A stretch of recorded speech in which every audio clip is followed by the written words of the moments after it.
Genesis 34. Now Dinah, the daughter Leah had borne to Jacob, went out to visit the women of the land. When Shechem son of Hamor the Hivite, the ruler of that area, saw her, he took her and raped her. His heart was drawn to Dinah daughter of Jacob. He loved the young woman and spoke tenderly to her.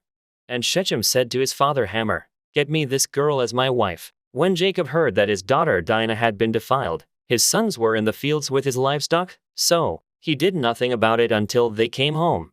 Then Shechem's father Hamor went out to talk with Jacob. Meanwhile, Jacob's sons had come in from the fields as soon as they heard what had happened. They were shocked and furious, because Shechem had done an outrageous thing in Israel by sleeping with Jacob's daughter, a thing that should not be done. But Hamor said to them, "My son Shechem has his heart set on your daughter. Please give her to him as his wife. Intermarry with us, give us your daughters and take our daughters for yourselves. You can settle among us. The land is open to you. Live in it, trade in it, and acquire property in it, or move about freely." Also in verse 21. Then Shechem said to Dinah's father and brothers, "Let me find favor in your eyes, and I will give you whatever you ask. Make the price for the bride and the gift I am to bring as great as you like, and I'll pay whatever you ask me.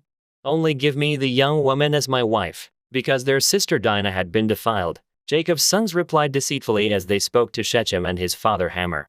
They said to them, "We can't do such a thing. We can't give our sister to a man who is not circumcised. That would be a disgrace to us. We will enter into an agreement with you on one condition only, that you become like us by circumcising all your males.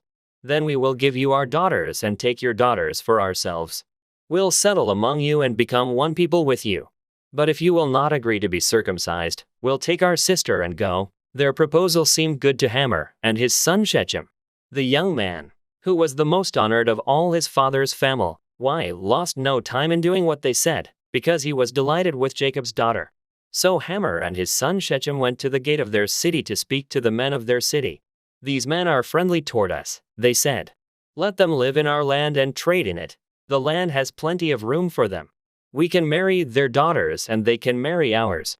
But the men will agree to live with us as one people only on the condition that our males be circumcised, as they themselves are. Want their livestock, their property, and all their other animals become ours. So let us agree to their terms, and they will settle among us." All the men who went out of the city gate agreed with Hamor and his son Shechem, and every male in the city was circumcised. 3 days later, while all of them were still in pain, 2 of Jacob's sons, Simeon and Levi, Dinah's brothers, took their swords and attacked the unsuspecting city, killing every male. They put Hamor and his son Shechem to the sword and took Dinah from Shechem's house and left. The sons of Jacob came upon the dead bodies and looted the city where their sister had been defiled. They seized their flocks and herds and donkeys and everything else of theirs in the city and out in the fields. They carried off all their wealth and all their women and children, taking as plunder everything in the houses.